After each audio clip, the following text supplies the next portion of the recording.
Vai. Oi. Oi. Quem é Thailise Privato e como você começou a sua trajetória? Cara, nossa, já começou como?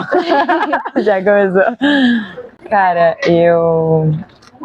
a Thailise Privato, ela é uma menina muito sonhadora e que sempre soube muito o que ela queria e era difícil tirar da cabeça dela, né? A minha trajetória começou... Qual trajetória? Tem algumas. Trajetória da sua carreira em si. Da minha carreira, então vamos lá. Acho que começou desde quando eu nasci, né? Que o meu contato com arte começou quando eu nasci já. Minha mãe era professora de balé. E aí, com 6 meses, estava rolando uma peça de dança, né? Final de ano, festival. E a gente fez a Arca de Noé. E eu não sabia nem andar, eu só engatinhava. E aí eu fui a pombinha branca da paz. E eu engatinhei no palco. Eu tenho uma sapatilha, assim, deste tamanho, que eu usei. E meu contato com a arte começou aí, por conta da minha mãe. Eu dancei desde que eu me entendia por gente. E aí, com faculdade, né, Enem e tal, você tem que estudar, eu fui virando adolescente, as minhas prioridades foram mudando também, né, eu não queria mais ter a dança como centro da minha vida, e era uma parada tipo assim, pô, se eu tivesse que dançar todas as coreografias, eu ia ter que ter menos tempo no final de semana, eu não ia conseguir sair com as minhas amigas, eu não ia conseguir espairecer, né, da pressão que é você ficar tendo que passar, estudar para vestibular e tudo mais. E aí eu fui cortando meu contato com a dança. Só que dentro da escola tinha uma feira de ciências na minha escola, onde acontecia o Quimicoque. Antes era Quimicoque, né? Aí depois virou Quimiceb, que eu vou mudando o nome da escola, mas basicamente a minha professora de química, Edninha, ela era a diretora dessa apresentação, desse show que acontecia, né, na escola, e ela também foi muito importante nesse papel. E aí eu comecei a fazer teatro para essa apresentação. E aí lá eu me apaixonei, assim, tipo, eu falei, nossa, eu não quero muito fazer isso. E foi ali que eu percebi que eu queria mesmo trabalhar com arte, mas que talvez não fosse tanto a dança, assim, sabe? A dança, tipo, sempre fez parte da minha vida, sempre fui apaixonada, mas a questão da atuação me pegou muito. E aí, a partir dali, eu comecei a ir atrás. Eu percebi que não fazia tanto meu coração vibrar quanto as outras coisas, né? Tipo, eu antes, quando eu era novinha, eu achava que eu ia fazer direito. E aí eu descobri que eu ia ter que ler outras coisas que eu não gostava. Aí eu falei, ai, não sei, então. Eu já vim só por gostar de ler, né? Mas aí foi isso, a questão da minha carreira começou aí. E depois disso eu vim pro Rio, estudei, eu fiz alguns workshops em São Paulo também, de atuação. Mas meu pai falou, você vai poder ir pro Rio de Janeiro fazer teatro quando você passar numa faculdade federal. Aí eu fiz 1 ano de cursinho, passei em Educação Física aqui na UFRJ, mas aí chegou na hora, ele falou, você não vai fazer essa faculdade? O meu curso de teatro era tipo na Barra, e a UFRJ era do outro lado do Rio de Janeiro, então eu tava vindo sozinha pro Rio de Janeiro pela primeira vez. Então eu ia ter que ficar atravessando a cidade, sabe? E acho que ele também ficou um pouco com receio, né, de tipo, ia acontecer alguma coisa comigo, por uma parada que eu nem queria muito fazer, e aí ele falou, você não vai fazer, deixa pra lá, tal. Eu tava animada pra fazer a faculdade, e aí ele pegou e falou, quer saber, não sei o que, eu vou ter que gastar também com material, essas coisas, e aí eu fiquei só no teatro mesmo, vim pra cá, comecei a estudar, me formei, resumidamente, foi isso. Aí quando eu, na internet, né, foi porque quando eu tava fazendo um workshop de malhação em 2017, tinha umas 30 pessoas lá, né? E era aquele momento de transação da internet para televisão. Aí, depois, né, eu tava no workshop da malhação em 2017, e lá tinha umas 30 pessoas, e de tipo, cara, 30, umas 25 falaram que tinham sido chamadas pelo direct do Instagram pra poder estar lá, né? E aí foi quando eu percebi que a galera tava indo muito pra internet, atrás de nomes, de perfis e afins. E aí, por espontânea pressão, eu comecei a trabalhar com internet. Fui para São Paulo para buscar mais conhecimento sobre isso. Acabei trabalhando numa agência de marketing. Fui estagiária numa agência de marketing. E aí, trabalhei no Galeria, lá em São Paulo. Comecei a entender essa questão de relações públicas, é porque no interior isso era tipo assim, você era promoter, né? Só que em São Paulo você era RP. Polígono é a mesma coisa, mas tudo bem. Aí, é porque a parte de relações públicas é com figuras de relevância naquilo que elas fazem e tudo mais, né? Então, eu meio que pensei, eu já fazia isso, né? Só com outro tipo de classe, de nicho, assim, né? De sociedade, né? E aí, eu comecei a trabalhar com internet. Foi aí, eu fiz um vídeo, porque na época tinha a Jo, ela trabalhava na agência, e ela falou pra mim, cara, você tem que começar a fazer as coisas que o seu público te pede. E o meu público pedia muito para saber sobre as minhas tatuagens. Aí eu fiz um vídeo sobre as minhas tatuagens que viralizou na época no IGTV, que tinha lançado o IGTV. E quando o Instagram lança uma nova ferramenta e você usa, ele realmente impulsiona, né? Tipo, quando ele quer que as outras pessoas vejam o que está sendo usado e tudo mais. E aí esse meu vídeo foi impulsionado, cara, para o mundo inteiro. Tinha gente da China, dos Estados Unidos, tá ligado? Muita gente de vários lugares diferentes que começaram a interagir com esse vídeo. E aí eu ganhei, tipo, 100 mil seguidores em um mês. E aí isso foi, tipo, o pontapé, assim, sabe? Eu lembro certinho, era na virada do ano, 1º de janeiro. Eu falei, ai, velho, quer saber? Vai, eu vou fazer isso daí. Falei que eu ia começar o ano indo atrás das coisas que eu quero e tal. É que eu ainda me incomodava muito com essa parte de ter que ir pela internet, né, pra poder fazer a parte artística. E ainda me incomoda um pouco. Mas aí eu fiz, e aí aconteceu isso. Aí eu comecei a trabalhar com internet a partir daí, porque com 100 mil seguidores já conseguiam, tipo, me vender e tudo mais. E aí começou assim. Mas quem é a Thailise Pivato é meio complicado. Eu não sei, eu acho que eu sou tantas. Eu sou muitas em uma só, assim, sabe? Porque eu tento não me limitar, ainda mais nesse quesito de ter muito essa questão artística forte em mim. Eu acho que a arte não é definida assim desse jeito, sabe? Então, eu acho que é isso. Eu não sei falar. Eu acho que eu tô sempre mudando. Hoje eu sou uma pessoa que tá conseguindo colher muitas das coisas que eu plantei, sabe? Mas eu sempre me coloco num lugar de aprendiz para sempre, sabe? Eternamente. Eu acho que isso faz parte muito de quem eu sou, sabe? De estar sempre pronta para mudar também. Então, não sei se eu conseguiria me definir rapidamente. Então, acho que é isso. O que você mais ama no que você faz? Cara, voltando para a parte de que eu faço muitas coisas, na parte artística, na parte voltada para atuação, o que eu mais amo é tocar as pessoas através da arte, sabe? Eu amo a sensação de quando eu choro no cinema, de quando eu vejo que um trabalho artístico fez eu refletir em alguma coisa sobre mim,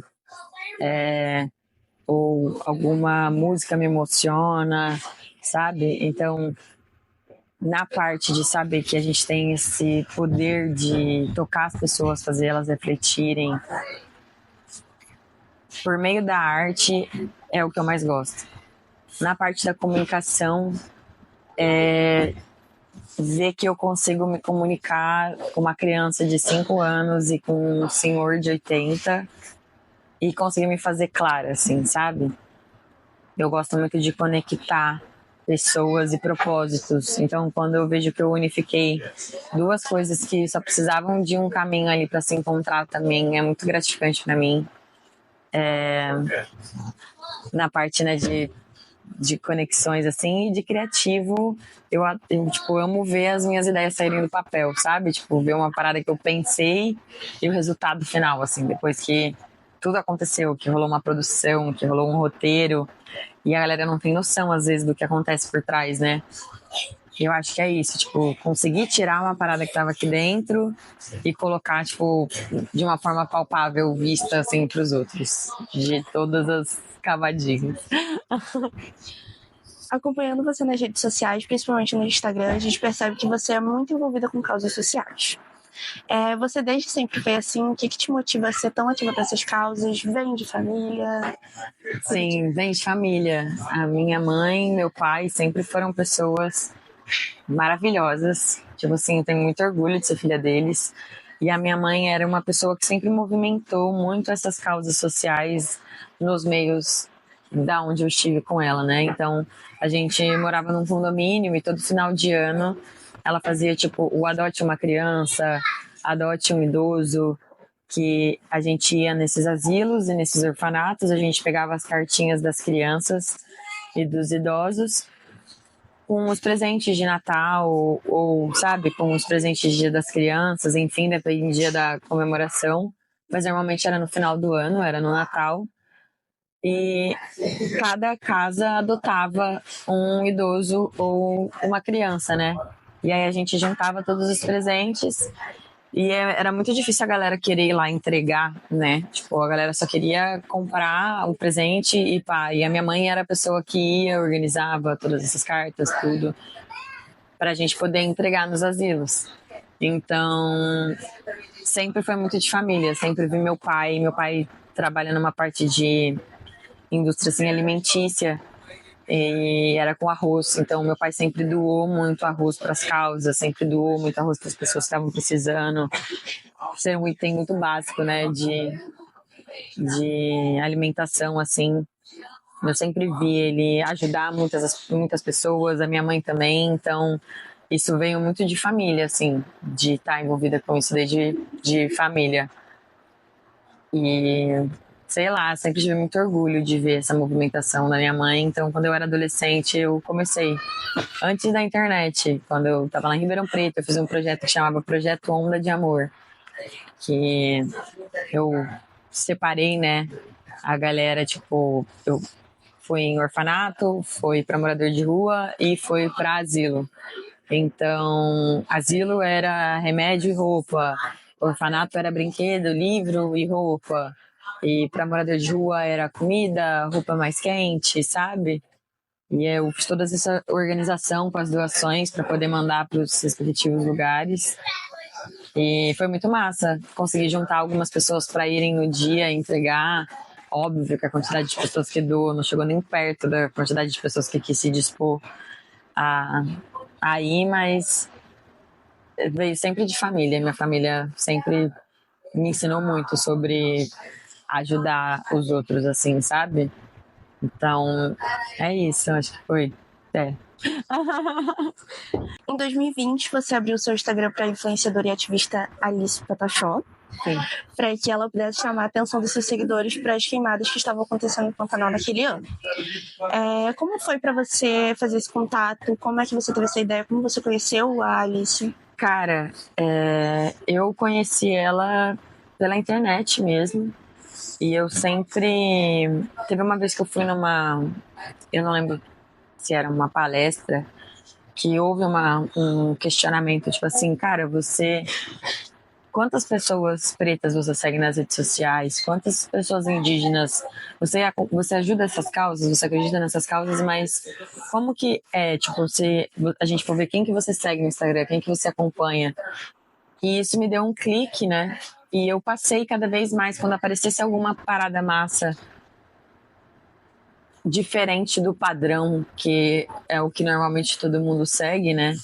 Porque eu sempre ficava muito revoltada com as minhas amigas pretas que demoravam para ganhar mais seguidores do que as minhas amigas brancas, por mais que o trabalho fosse tão bom quanto ou melhor, sabe?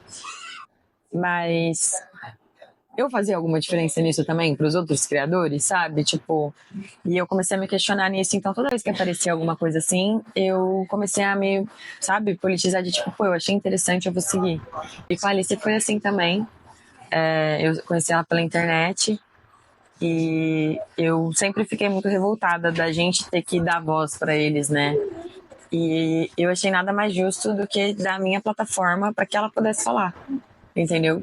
Porque eu nunca vou saber falar com a propriedade que ela sabia falar, eu nunca ia ter a emoção para falar da mesma forma que ela ia falar, eu não ia ter o conhecimento que ela tinha para poder falar, mas eu tinha os números. Então, achei que nada mais digno do que abrir para ela, né? E deixar ela fazer o que ela tinha que fazer. Sem ser a pessoa, tipo, eu tô falando por eles, e sim a pessoa que, tipo, essa pessoa tem uma coisa para falar, sabe? Dar o microfone na mão da pessoa e não tipo, sabe? Deixar o microfone para eu falar de algo de outra pessoa e sim dar a ferramenta para ela poder alcançar mais gente. Foi essa a minha visão. Mais um projeto social que você é envolvida é o Voz em Cena.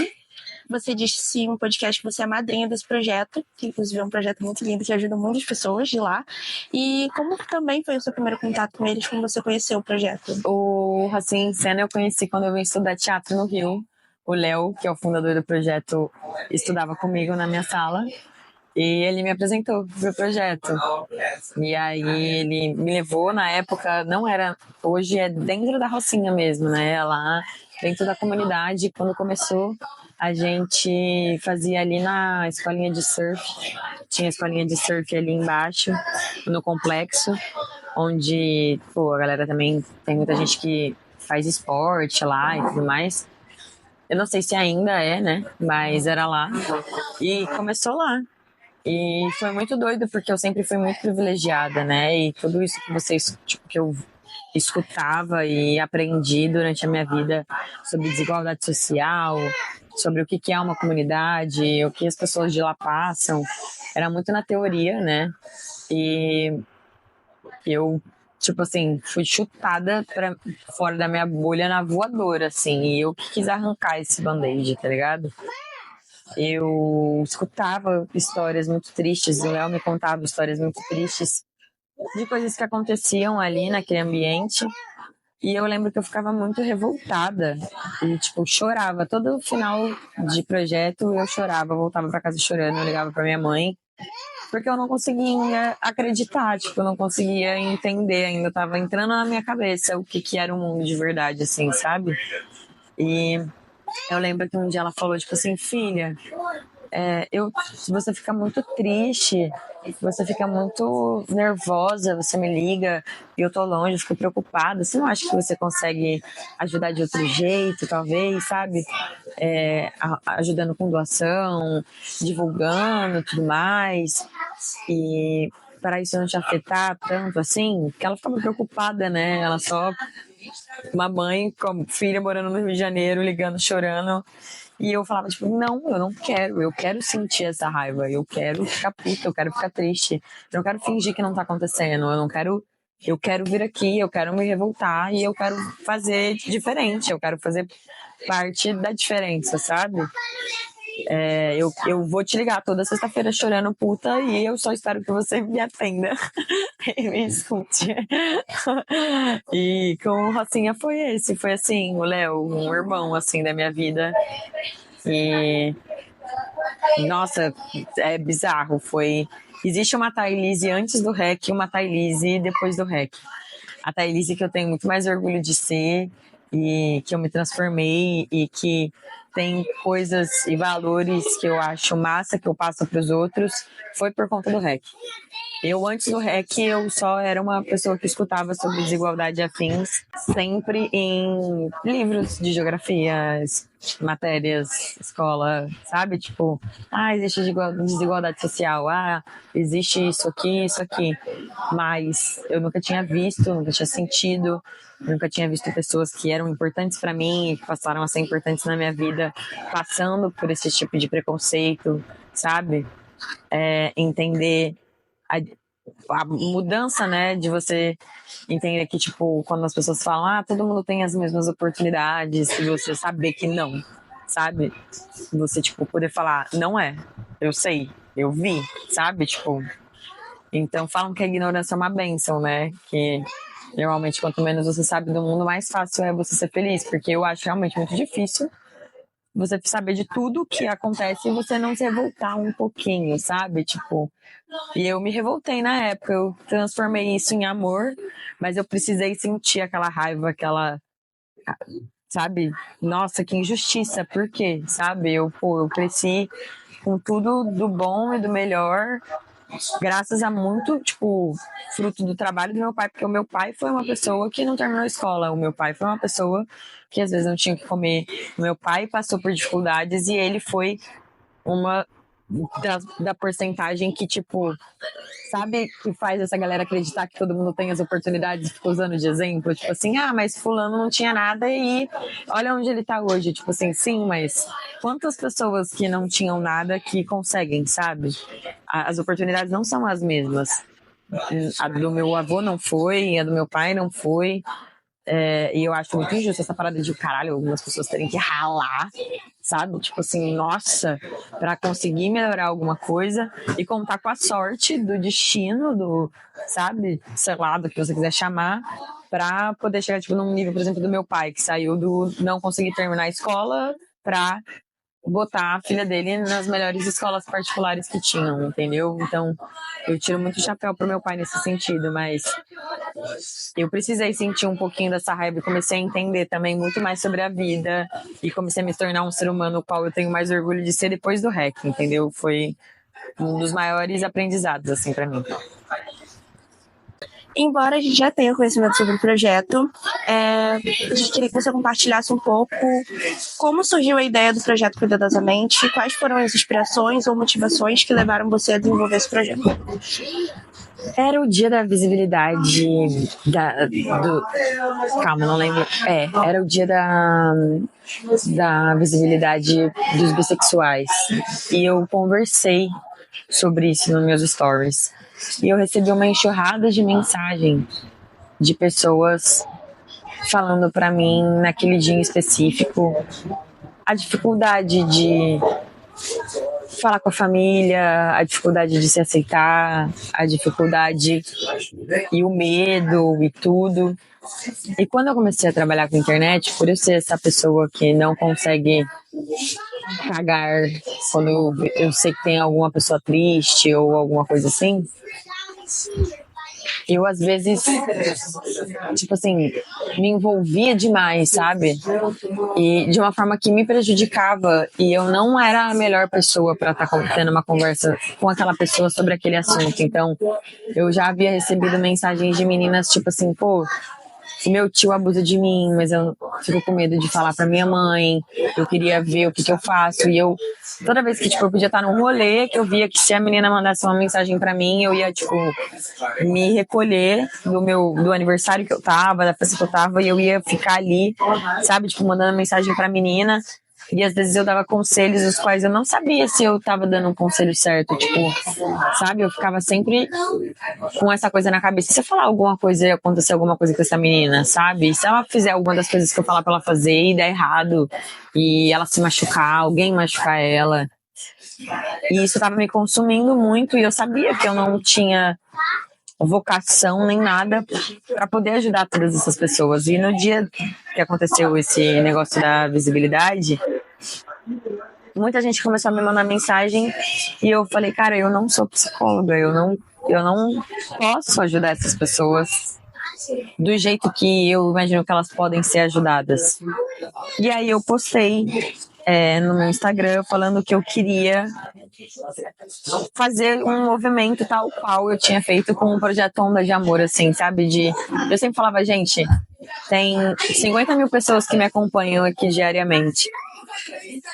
Com certeza alguém conhece alguém que conhece alguém, sabe? Porque eu sempre fui a pessoa que, se eu não conhecia alguém, eu conhecia alguém, conhecia alguém. Então, pode ser, eu sei que não é todo mundo aqui que é psicólogo, mas todo mundo deve conhecer alguém que é psicólogo e que queira ajudar, né? E aí eu queria fazer essa movimentação. E aí a Isabela, uma menina que estudou comigo, me mandou uma mensagem, estudou comigo na quinta série, me mandou uma mensagem e falou, Thay, eu fiz faculdade, ela fez faculdade com uma pessoa, com um cara, que ele tem uma empresa de atendimento psicológico online, conversa com ele e tal, não sei o que, e era o Vitor. E eu fui conversar com o Vitor, e o Vitor tinha uma das maiores empresas de atendimento psicológico online que rodavam naquele momento, né? E aí a gente conversou, e eu falei pra ele sobre a minha ideia, e ele achou incrível. E ele falou, cara, conta comigo. E ele literalmente fez um Ctrl+C, Ctrl+V do site, de toda a parada dele, que ele tinha já essa questão de criar esse match entre profissionais e as pessoas que eram clientes dele no site. E ele fez um Ctrl+C, Ctrl+V disso pro Cuidadosamente.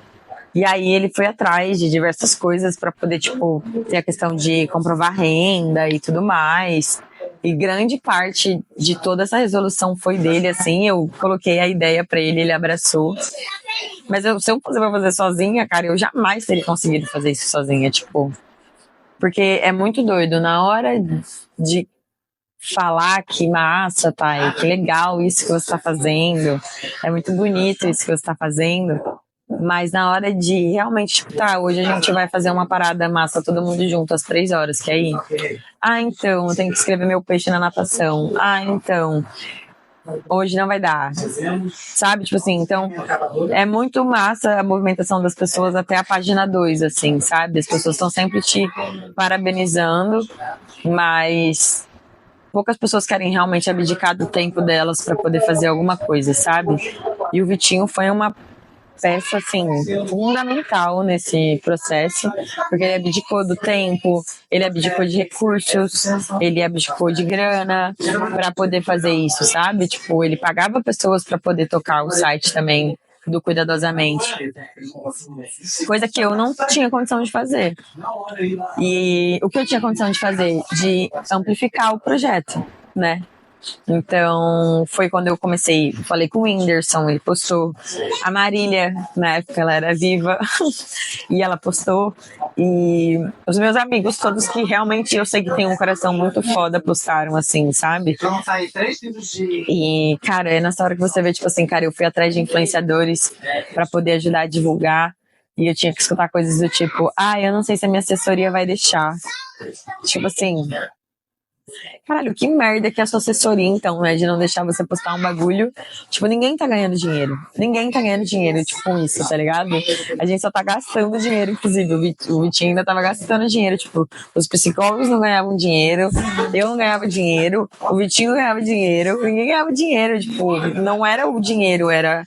Pô, você pode estar ajudando algum seguidor seu, tá ligado? Você pode estar criando uma experiência para algum seguidor seu que é psicólogo, sabe? Então, aconteceu isso, tipo, na época eu consegui amplificar. É muito doido, né, que as pessoas que seriam as que mais poderiam falar minha assessoria não deixa, fizeram, sabe? E nossa, fiquei tão feliz. O Whindersson postou, a Marília postou, e eu fiquei tipo, caramba, cara. E foi quando eu comecei a ver uma movimentação ali, que o Vitinho falou que a gente chegou a ter entre 250 a 300 psicólogos cadastrados, né? E cada um deles atendendo, tipo assim, mais ou menos 2 pessoas, eu já pensei, poxa, que massa, eu já consegui fazer a diferença aí para umas 600 pessoas, assim, sabe? E foi isso, foi assim, do Cuidadosamente foi assim. Como foi para você buscar parcerias, embarcar nessa jornada junto com você? Teve alguma dificuldade? Você já tinha o projeto Cuidadosamente antes disso tudo acontecer? Você já tinha esse projeto? Não, eu tive a ideia de fazer ele por conta dessa movimentação que aconteceu. Eu falei, cara, eu não sou psicóloga, mas a gente pode achar psicólogos, eu vou dar um jeito de conectar vocês a esses psicólogos. Então, tipo assim, foi meio que nisso. Eu não tinha já essa ideia nem nada, foi um insight que eu tive ali, que a minha ideia era, tipo, pegar esses psicólogos no meu perfil e dar um jeito de conectar eles às pessoas ali que estivessem precisando, sabe? Aí o Vitinho veio com a plataforma. Tua opinião, por que você acha que o cuidado com a saúde mental ele ainda é muitas vezes negligenciado no lado da política pública? Eu acredito que é muito negligenciado ainda porque a gente ainda está passando por essa transição de gerações. Muita coisa não era olhada e vista antigamente, sabe? As pessoas não tinham essa preocupação e olhar para nada que não fosse o que tinham decidido em sociedade que devia ser feito, entendeu? Então, muitas coisas eram normais, né? Tipo, era normal a sociedade simplesmente excluir os homossexuais. Era normal as pessoas simplesmente excluírem as pessoas pretas. Era normal as pessoas excluírem as pessoas fora do padrão. Então, isso era normal, porque já era tipo, é isso. Então, era meio que foda-se o que essas pessoas estão sentindo também, sabe? E se a gente for pegar o tanto de pessoas que, se você for colocar, era meio que tipo, você não pode reclamar quem estava num lugar privilegiado de ser padrão e de ter privilégios e de ter uma classe social boa, meio que tipo, você não tem que reclamar, tá ligado? Você tem que ser feliz. E o sentimento das outras pessoas também não valia. Então eu acho que essa questão de saúde mental não era nenhum tópico, né? E a gente ainda está passando por essa transição de gerações que sabe da importância disso. Então eu acredito que se você pegar na história o quanto o feminismo, por exemplo, demorou para andar num período de, sei lá, milhares de anos, e do tanto que ele avançou nos últimos 50, sabe? Eu acredito que é muito por causa disso, a força dos jovens que estão vindo, que sabem. A internet foi uma parada muito poderosa nisso, as pessoas têm muito acesso mais à informação, você descobre coisas do outro lado do mundo. Antigamente, pra você ficar sabendo de uma coisa que aconteceu do outro lado do mundo, tinha que ser tipo assim, caralho, tá ligado? E hoje não, você consegue ficar sabendo de um gato que, tipo assim, pulou no sofá do outro lado do mundo andando pelo TikTok. Mas é que pra mim não faz sentido, fica difícil responder um pouco essa pergunta, porque eu não consigo entender a cabeça das pessoas que não consideram isso, sabe? Mas eu fico tentando ver nessa perspectiva de que isso era uma coisa muito normal e a gente ainda tem muitas pessoas no poder que não acreditam em diversas coisas que estão sendo buscadas mudanças, sabe? E a saúde mental é uma delas. Tipo, cara, essa questão de que homem não chora, sabe? Tipo, homem não tem que chorar, sabe? Fazer uma pessoa engolir um sentimento, dela não se expressar. A parada de que mulher não podia falar as ideias delas, sabe? Tipo, então, eu acho que tudo isso ajuda, sabe? Tipo, pra essa parada de que tem muita gente que ainda acredita nessas coisas, sabe? E tem muita gente muito mais velha do que essa nossa geração no poder. Então, eu acho que as pessoas não entendem o quão forte é o poder da nossa mente e o quanto uma pessoa, por exemplo, com a cabeça boa vai produzir melhor, vai trabalhar melhor, vai ser uma pessoa melhor em sociedade do que uma pessoa que não tá com a cabeça boa, entendeu? Então acho que essas pessoas não têm essa noção. Por isso que eles acham que não é algo importante, eles acham que é bobeira, eles acham que é frescura, eles acham que, tipo, na minha época não existia depressão. Tipo assim, existia sim. Existia, só que era muito sufocada e era o máximo possível, tipo, sabe? Uma pessoa que tinha depressão provavelmente escutava críticas muito duras de pessoas que não faziam nem questão de entender o que estava se passando, entendeu? Então eu acho que é muito isso. Eu não consigo entender o porquê ainda é negligenciado, mas tentando buscar um entendimento sobre isso, eu acredito que seja muito por conta disso, de ser uma geração que foi criada e forjada nesse modelo, sabe? Eu acho que é por isso, eu acredito que seja isso. Como você vê o impacto das redes sociais na saúde mental das pessoas, e especialmente os jovens? Eu vejo muito pro lado negativo. Eu acho que a internet meio que deu uma bugada na cabeça das pessoas, vendendo uma vida perfeita. E isso aumentou muito a comparação da galera, né? Tanto que desde que a internet existe e começou a tomar essa proporção, aumentou o número de ansiedade, aumentou o número de depressão, aumentou tudo, né? porque as pessoas esquecem que isso é só é uma vitrine, é uma parada. Isso era, tipo, antigamente existia isso na televisão, né? Que a galera já tinha mais ou menos essa noção, que era esses escândalos, né? Onde se a pessoa era artista, por exemplo, a Amy Winehouse, sabe? Era aquela questão de tipo assim, pô, nossa, mas a pessoa tem tudo, ela tem dinheiro, ela tem, tipo, a gente via esses artistas e achava que eles eram felizes, até a hora que eles não conseguiam esconder mais. E a internet é muito boa no esconder, porque é ali, né? Tipo, é 5 segundos que eu apareço feliz falando alguma coisa, 1 minuto, 60 segundos do meu dia, que tem 24 horas. Eu consigo fingir por 60 segundos e fazer parecer que a minha vida é perfeita em 60 segundos. Só que quem tá assistindo, quem tá consumindo isso, não consegue ter toda essa reflexão de juntar esses pontos. De eu que trabalho com internet, eu consigo ter e consigo visualizar, sabe? Então, se eu fosse falar que eu acho que piorou mais do que melhorou, eu acredito que piorou mais do que melhorou. Mas eu entendo que a internet tem um potencial, sabe? Mas de ajudar mais do que atrapalhar no quesito saúde mental. Mas eu ainda acredito que ela atrapalha mais. Não é todo mundo que consegue distinguir o que é real do que é internet. Não é todo mundo que o cérebro não está acostumado a ver uma pessoa feliz e raciocinar, tipo, essa pessoa feliz pode ser que ela esteja triste, mas ela só está sendo feliz agora nesse vídeo. Não, entendeu? É uma parada muito mais, tipo assim, o cérebro da pessoa só vai bater ali e vai ver, essa pessoa tá feliz, ela tá muito mais feliz que eu, a minha vida é uma merda. O raciocínio acaba sendo muito mais esse, porque nós somos visuais, né? Tipo, você vê uma pessoa feliz, você vai acreditar que ela tá feliz.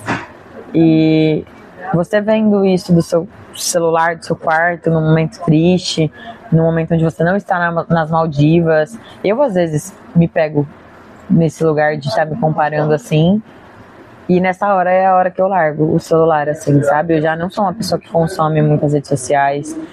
Eu não incentivo os meus seguidores a ficarem muito tempo nas redes sociais. Eu não sou aquela criadora de conteúdo que vai estar criando, nossa, fica aqui, nossa, sabe? Fica aqui me assistindo, fica aqui vendo.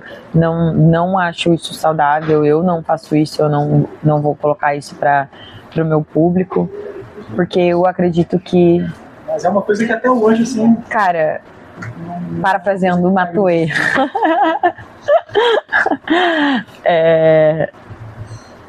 o que você tem na sua mão é um vício, o diabo ri na sua cara e você ri de volta, mal sabe que você é o sacrifício. É só você ver documentários tipo o Dilema das Redes, sabe? Quando você vê coisas onde envolvem empresas, se você não tá gastando, você é o produto, entendeu? Então, não é todo mundo que tem esse insight, não é todo mundo que tem esse tipo de conhecimento, que consegue ter essa visão, essa perspectiva, mas eu ainda acho que a internet é muito mais prejudicial do que algo que pode estar melhorando aí a saúde mental das pessoas. Eu acho que teria que ter uma puta de uma transformação para a internet chegar no seu potencial de ser um agente transformador, entendeu? É o que eu vejo da própria experiência que eu tive quando eu fazia do Cuidadosamente, por exemplo. Quando era alguma notícia ou alguma coisa, ou alguma publicidade, o retorno sempre era muito maior do que o do vamos ajudar as pessoas, vamos cuidar da nossa saúde mental, sabe? Então, eu sempre via muito essa discrepância, né? De quantos cliques tinha quando era uma coisa de merda e de quantos cliques tinha quando era alguma coisa para falar sobre saúde mental, sabe? Quantos influenciadores gostariam de ir participar se era para uma festa e quantos influenciadores gostariam de compartilhar um projeto para poder ajudar a saúde mental das pessoas. Então, existe um potencial, mas ele não é nem um pouco aproveitado. E eu acho que a internet prejudica muito mais do que ajuda. Quais são os maiores desafios em oferecer saúde mental de forma gratuita e acessível? Eu acho que, no meu caso, foi encontrar as pessoas para poder amplificar. No meu caso, foi encontrar pessoas para amplificar, meu Deus, vamos de novo. No meu caso, foi encontrar pessoas para amplificar essa voz de querer fazer alguma diferença, sabe? Mas eu acho que a melhor pessoa para responder essa pergunta seria o Vitinho, assim. Eu creio que a dificuldade dele maior era essa de realmente você ter que abdicar de uma parte da grana que você ia estar lucrando para poder ajudar os outros, assim. E não é todo mundo que quer abdicar de lucro. Então é isso, porque você vai ter. Cara, era muito frustrante. Tinha muitas pessoas que, tipo, o, o próprio profissional, né? Começava e no final ele falava, eu não quero mais fazer, não tô ganhando nada, sabe? Então é muito difícil ter pessoas que realmente têm a convicção de querer ajudar o próximo. Tá todo mundo muito olhando para si. E eu não acho que isso seja de todo errado, mas eu consegui chegar num equilíbrio na minha vida, sabe? De olhar para mim, de saber me cuidar, mas é muito forte em mim isso desde sempre, por conta da minha família e tudo mais, então eu sempre tive isso muito forte dentro de mim, dizer meus pais, então eu acho que eu sou uma pessoa fora da curva aí nesse sentido, entendeu? Eu sou a exceção à regra, não é todo mundo que tem esse tipo de vivência no geral, né? Então acho que é isso. Acho que o mais difícil é encontrar pessoas que sejam dispostas a abdicar do dinheiro para poder colocar para ajudar outras pessoas, do tempo, da disposição. Eu era o meu tempo, né? Era tipo fazer o meu trabalho também de divulgação e de tudo, e de tentar chamar e de tentar conectar pessoas de forma totalmente gratuita, simplesmente o que me preenchia não era esse lugar da realização financeira, era da realização pessoal, era de receber mensagens tipo, você salvou minha vida. Mas não é todo mundo que liga pra isso, não é todo mundo que tem nem vontade de chegar perto disso, sabe? Então acho que é isso. Eu acredito que seja encontrar empresas que sejam dispostas a abdicar do seu lucro, do seu tempo, da sua equipe, para fazer algo total de realização, de estar grato por estar ajudando o próximo, sabe? Eu acho que é essa a maior dificuldade. Vamos pra chamar o Vitinho para uma entrevista com a gente também. Sim. Por que você acha que, principalmente os jovens, eles preferem mandar mensagens para pessoas desconhecidas, para pessoas que eles admiram, do que realmente, de fato, procurar uma ajuda psicológica? Porque eu acho que quando você vai atrás de um profissional, você meio que admite que você tem um problema. E você falar com uma pessoa que você admira é como se você estivesse falando com um amigo, com uma pessoa, tipo, como que eu posso falar, uma inspiração, sabe? É num outro lugar. Mas as pessoas acham ruim admitir que elas têm um problema. Eu já tenho isso muito tranquilo na minha cabeça, de tipo, se eu tenho um problema, eu primeiro passo para você resolver um problema é você admitir que você tem um. Então, passar por esse processo para mim foi diferente. Eu sei que é diferente do que é pro restante das pessoas. Eu sei que não é uma coisa tão tranquila de chegar nessa cabeça de você falar, tipo assim, tá, cara, eu preciso melhorar nisso e eu preciso melhorar. Você reconhecer. Eu tenho uma parada voltada para autoconhecimento muito forte, então eu sempre nunca me vangloriei muito com elogios e nunca me deixei levar muito pelas críticas. Eu sempre tive muito essa busca de autoconhecimento para eu sozinha saber sabe, tipo, diferenciar o que eu preciso agarrar, o que eu posso levar em consideração, o que eu posso descartar, sabe? E eu acho que é esse processo da galera admitir que realmente tem um problema, de admitir que não tá dando conta daquilo sozinha. São muitas dores, né? Porque são diversos motivos que levam a pessoa a procurar ajuda de saúde mental. Então, eu creio que é isso, tipo, a partir do momento que você vai atrás de um psicólogo, você está tipo assim, eu tenho um problema que eu preciso resolver, e aquela pessoa vai ter acesso a você de uma forma mais profunda do que as outras pessoas que você manda mensagem, entendeu? O psicólogo realmente vai conversar com você, ele realmente vai chegar nesse lugar de ir descobrindo os padrões e descobrindo as coisas que podem te afetar e te machucar. E quando você manda mensagem para alguém na internet, não vai ter essa profundidade, a pessoa não vai, sabe, ter esse trabalho com você. Às vezes ela vai te dar uma força ali rapidão, e eu acho que é isso. Após você divulgou esse projeto em 2020, mesmo depois de tanto tempo, você ainda recebe mensagem de pessoas agradecendo sobre o projeto? Sim, toda vez que eu toco nesse assunto, né, às vezes, uma vez no Twitter eu vi que postaram, tipo assim, cara, tem 3 anos já que eu tô fazendo terapia, sabe? E eu fico muito feliz de ver que teve laços que realmente se perduraram, assim, sabe? E eu também recebi mensagens tristes, pô. Também recebi mensagens de pessoas falando, tipo assim, pai, meu psicólogo não me responde mais. Sabe, tipo, isso é muito foda, porque a gente não tinha como garantir que o psicólogo ficasse, sabe? Não tinha como. E isso podia, às vezes, ser mais prejudicial para a pessoa do que caso ela nunca tivesse falado com ele, porque podia trazer gatilhos de, tipo assim, poxa, nem meu psicólogo me responde mais, nem meu psicólogo quer saber de mim, nem, sabe, muito nesse... E eu ficava, cara, como que pode, né? Por que não responde a pessoa? Por que aí você vê que aquela pessoa não tem preparação nenhuma para exercer a profissão que ela está fazendo.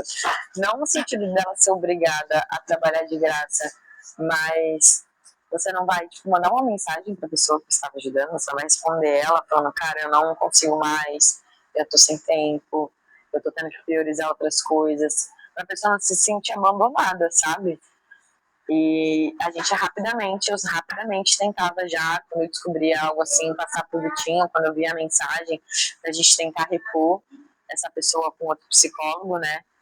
Mas era um processo, porque tinha toda essa questão de encontrar uma pessoa ideal para o paciente ideal e a gente fazer esse match. Então, acho que é isso. Essa parte eu acho que não vou saber entregar muito, porque eu não... Eu nunca fui a pessoa dos dados. Uma entrevista sua para gq.globo.com em 2020, sim, você disse que naquele ano eram 285 psicólogos. Sim. E 700 pessoas aprovadas no cadastramento. Sim. E eram realizadas 1.200 atendimentos por mês. Sim. Mas com a capacidade full operacional, vocês visavam realizar 2.800 atendimentos mensais. Sim. Atualmente, você tem ideia desses dados? Cara, o projeto parou. O projeto parou. A OnCare, que era a empresa, ela não continuou.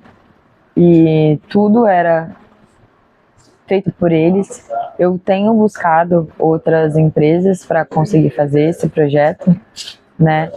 Voltar, juro. Eu entrei em contato, mas é isso, é essa dificuldade do custo, sabe?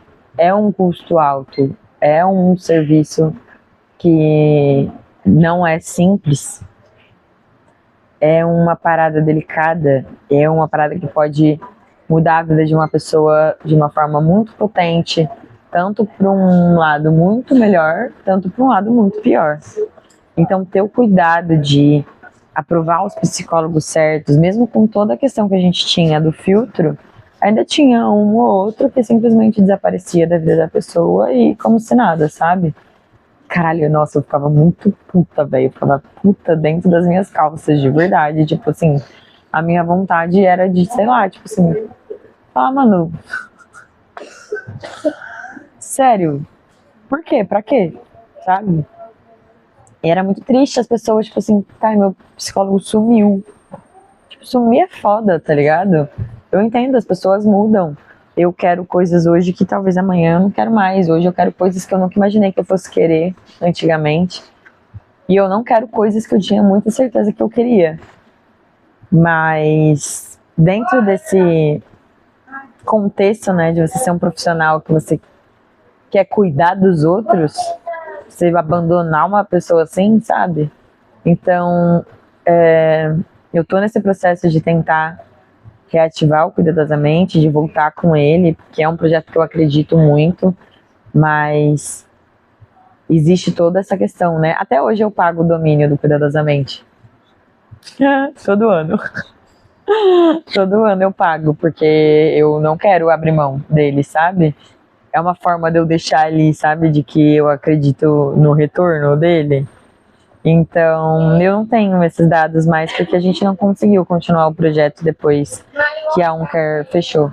Se por acaso você voltar com o projeto, espero que sim, você pretende criar um Instagram deles? Por que que eu nunca criei um Instagram? Que eu fui procurada. Eu nunca criei um Instagram. Eu cheguei a pegar um arroba uma época, mas a minha ideia não era visibilidade. É aquele lugar que eu falei, sabe, da internet, de eu achar que eu ainda me revoltar um pouco com esse lugar de, às vezes, tipo, eu não queria os números, eu não queria a fotinha, eu queria as pessoas sendo tratadas, sabe? Eu queria um psicólogo que quisesse ajudar, uma pessoa que precisasse ser ajudada. Então, eu sempre quis mais o site, para que todo esse funil passasse por ali, entendeu? No objetivo final, entendeu? Que era, ou eu quero ajudar, ou eu quero ser atendido, ou eu quero atender, entendeu? Então a internet, ela é muito assim, né? Você entra no perfil de alguém que tá fazendo uma publi de uma blusa que você gostou, aí você clica no perfil da pessoa, você vê uma foto dela com um vestido roxo, parecido com o vestido que você tinha e você não lembra onde tá, que você esqueceu na casa da sua amiga, a blusa que tu queria, se já era, entendeu? Tipo assim, você vai mandar mensagem pra sua prima no WhatsApp, perguntando sobre o seu vestido, e o que você ia fazer, você perdeu. É muito, tipo, vai. Então eu queria que, tipo assim, fosse o site, unicamente o site. Pra pessoa não entrar no Instagram e ver alguma coisa que fosse lembrar ela de alguma coisa. Véi, tem um mosquito aqui há 25 minutos. Juro. Sai, véi. Juro, tipo assim, eu tô tentando olhar pra ela e o negócio tá tipo aqui toda hora. Então, tipo assim, eu não queria distrações, entendeu? Pro meu objetivo final. Então, por isso que eu nunca fiz um Instagram. Por saber que para você conseguir fazer uma pessoa, tipo, comprar, quando a gente pensa em venda, né, gatilhos de venda, que o que eu queria era levar as pessoas para um site, para elas se cadastrarem, e eu tinha que ter o mínimo de distração possível. Então era tipo assim, é aqui, para ela clicar e ela já tá lá, entendeu? Se eu fosse postar no Instagram, eu postei no Instagram, tem lá uma fotinha e tal, nossa, essa pessoa parece muito a minha prima, nossa, eu preciso ligar pra minha prima. Já era, a pessoa já se perdeu no caminho, entendeu? Então eu queria que fosse muito papum, sabe? Pra chegar no objetivo final. Então, por isso que eu nunca fiz um Instagram e eu não vejo um lugar onde eu faria, porque eu quero que o objetivo seja só esse mesmo, sabe? De ter ali um funil, um clubinho, onde as pessoas sabem que elas conseguem acessar aquilo ali sem muita mídia. Porque eu acho que às vezes a mídia perde um pouco a mão, sabe? Eu também não queria estar nesse lugar de... Sei lá, tem muita gente que fala muita merda, né, na internet. Então, as pessoas, tipo, virem falar merda do projeto como se fosse algo que tivesse acontecendo por algum tipo de divulgação, entendeu? Não abrir pano pra manga, sabe? Tipo assim, não dá pano pra manga. Só é isso, o projeto tá ali, o site tá ali, não tem foto, não tem rosto de ninguém, é o objetivo de cuidar realmente da saúde das pessoas. Qual atualmente, você já falou, mas atualmente se você fosse pedir uma ajuda e um apoio nesse projeto, de que forma seria? Pra alguém me ajudar a voltar ele. Juro, tipo assim... eu queria muito que tivesse um outro anjo tal qual o Vitinho, sabe? Ele é um anjo, aquele moleque é um anjo, velho. Tipo, ele arrumou o problema pra cabeça dele ali, pra resolver, sabe? Ele realmente, tipo, arrumou o problema pra cabeça dele. Ele também ficava nervoso quando os psicólogos sumiam, ele também ficava nervoso, sabe? E tudo isso, ele colocando grana, ele colocando, tipo, tempo, ele colocando equipe. aquele moleque é um moleque que eu, tipo assim, nossa, é gente boa, sabe? Tipo, é uma pessoa do bem e que realmente visa ajudar as pessoas. Então, eu acho que seria isso, pra gente voltar com o projeto, porque o alcance, essas conexões, né, de conseguir amplificar essa voz desse projeto e dessa atenção ao cuidado da saúde mental, eu tenho. O que eu não tenho é o outro lado que eu não sei fazer. Eu não vou conseguir manter um site, eu não vou conseguir ter acesso aos estudos que ele teve para poder desenvolver site, para poder desenvolver aquilo, para poder ficar ali todos os dias olhando os acessos, quem que está sendo conectado a quem, se tem alguma denúncia, se tem alguém precisando de um apoio, entendeu? Precisa de gente para fazer isso. E eu sou uma só. Acho que é isso. É evidente que a sua iniciativa foi um movimento admirável. Hoje, ao refletir sobre o impacto, como você se sente ao saber o quanto de pessoas que você conseguiu ajudar? Cara, eu fico muito feliz. Tipo, feliz só. Feliz mesmo. No mais simples da palavra, sabe? Eu não me sinto especial nem nada, porque eu já é algo que veio sempre da minha família, sabe? Quando as pessoas me elogiam por fazer o bem, eu fico tipo, que merda, né? Tipo, isso é um motivo de tanto elogio, sabe? Tipo, era pra ser mais comum. Então eu tenho essa dualidade em relação a isso, sabe? Ao mesmo tempo que eu fico feliz, eu fico tipo, era pra ser mais comum isso, sabe? Tipo, era pra ter mais gente fazendo, era pra, sei lá, eu sinto um pouco desse lado também, sabe? Mas eu só fico muito grata de saber que eu fiz a diferença na vida de uma pessoa. Isso é muito gratificante. E eu coleciono alguns, tipo, você mudou minha vida, hoje foi o melhor dia da minha vida, por sua causa. Enfim, isso são coisas que eu guardo num lugar muito especial no meu coração, mas que eu não fico tipo, ai, nossa, sou muito legal. Não. Eu só, tipo, sinto que meio que faz parte já de mim de uma forma muito natural, por conta da minha mãe e do meu pai, sabe? E eu meio que sinto que se eu não tô indo um pouco além... Meu pai sempre falou que se você tem um poder que você só usa com você, você tá usando ele errado. Entendeu? Então, eu acho que é isso. Faz meio que parte de mim, sabe? Tentar ampliar as coisas massa que eu posso fazer e vivo para além de mim, sabe? Não sei se é porque eu sou aquariana, vamos culpar a astrologia? Mas eu gosto de envolver pessoas nas minhas conquistas, nos meus trabalhos. Eu gosto de envolver pessoas nos processos difíceis e nos processos legais, de passar por dificuldades e depois ver que a gente superou essas dificuldades, de passar por momentos maravilhosos e depois, quando tá tudo uma merda, lembrar dos momentos maravilhosos. Eu só fico muito feliz, eu fico muito grata, e pra mim meio que eu não sei se é de outro jeito. Eu realmente, foi aquilo que eu falei, veio de berço, desde pequenininha. Eu tá lá no Natal com a minha mãe e eu sempre me senti muito feliz, entendeu? Tipo, às vezes eu torcia um pouco o nariz, nossa, cara, vou ter que ir lá, tal, não sei o quê. Mas quando eu tava lá com as crianças, eu me divertia horrores. Quando eu tava lá com os idosos, eu me divertia horrores. E, sei lá, tem uma coisa que acende dentro de mim, de ver que eu deixei outra pessoa bem e outra pessoa feliz. Isso me move de uma certa forma.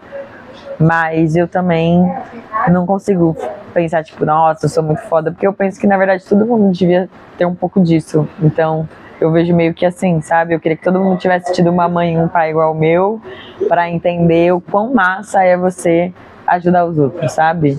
E eu realmente sinto às vezes eu acho que tem gente que nunca sentiu isso, de, tipo, de fazer e sentir essa endorfina nesse lugar, assim, sabe?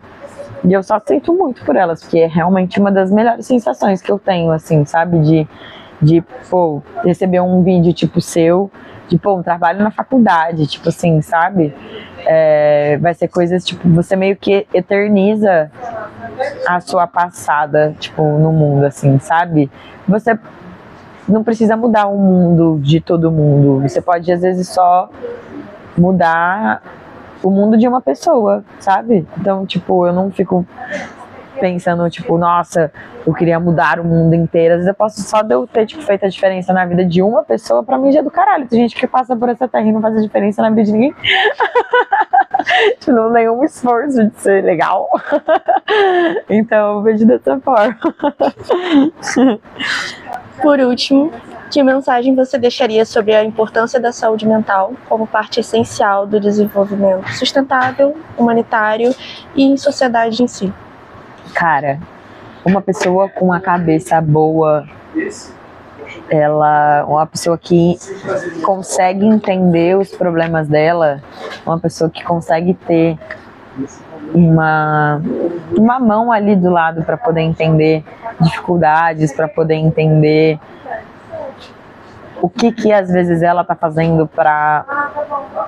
Às vezes ela acha que o mundo tá contra ela, mas ela não entende que é alguma coisinha que ela vai mudar, que vai mudar essa percepção. Eu vejo isso de uma forma muito poderosa, sabe? Eu acho que a sociedade não tem noção do quanto uma pessoa que tá entendendo o que se passa na cabeça dela, porque dia ruim todo mundo tem, porra. Ontem eu chorei no banho, e sabe, tô aqui, só que eu me cuido, sabe? Eu tenho o lugar onde eu vou e falo sobre isso e choro, e eu sei que eu vou poder chorar, e eu sei que eu vou poder falar. E eu vejo também a terapia como uma parada não só do psicólogo convencional. Eu não sou uma pessoa que me adequei muito à psicologia convencional. Eu busquei diversas outras formas de terapias. Existe terapia holística, terapias energéticas, terapias num lugar de cura, sabe? Que há diversos, vai encontrar o que faz sentido pra você, sabe? Eu não consegui me dar muito bem com um psicólogo, assim, tete a tete, sabe? Que é esse psicólogo, né, que cursa psicologia e é psicólogo o tradicional. Eu me encontrei muito mais na terapia holística, que são terapeutas que vão para um outro lado de estudo. E hoje antes eu fazia online, hoje o meu terapeuta é o Bento. Ele é um cara que eu vou lá e ele vê muito sobre o corpo, né? Ele consegue ver por conta dos estudos dele. Tipo, ele aperta aqui, ele fala, tipo assim, você não bebeu água hoje, né? Eu fico, caralho, viado, como que você sabe disso? Tipo, aconteceu alguma coisa que me deixou triste, porque o nosso corpo fala. Então é isso, tipo, o tanto que a nossa mente acaba, tipo, colocando sobre o nosso corpo é um bagulho muito bizarro. Então, sei lá, eu acho que, cara, vai pesquisar sobre as terapias que tem, vai ver as possibilidades que você tem de ir atrás, sabe, da sua saúde mental. Pô, não funcionou comigo esse negócio de psicólogo, não me desce, tudo bem, vai ver, tem diversos tipos de terapia, sabe? Com certeza vai ter alguém que vai bater a mesma pira que você, todo mundo é diferente.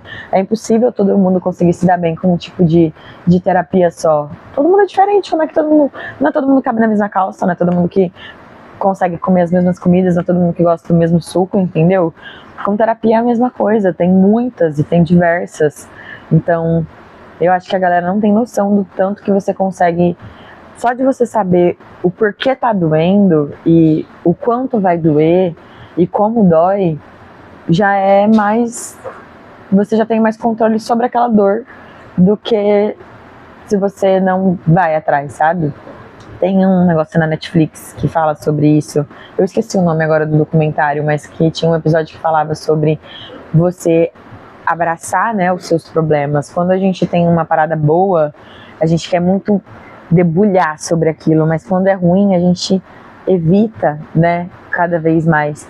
Mas existe algo muito prazeroso em abraçar a nossa dor, porque depois que você abraça ela, você consegue entender mais de onde ela vem, de como o quanto ela pode te afetar, o quanto você consegue controlar o quanto ela te afeta. E eu acho que a saúde mental ajuda muito nisso. E é isso, vai procurar uma terapia que combine com você, É igual, véi, é igual suco, ninguém gosta do mesmo, entendeu? Vai atrás do suco que você gosta de beber, cara. Essa é uma terapia que vai fazer você entender melhor as suas paradas, as suas coisas, que quando você achar, igual eu achei, tipo assim, é muito transformador, é incrível. E é isso, galera, se cuidem, bebam água. É isso. Oi, a gente foi.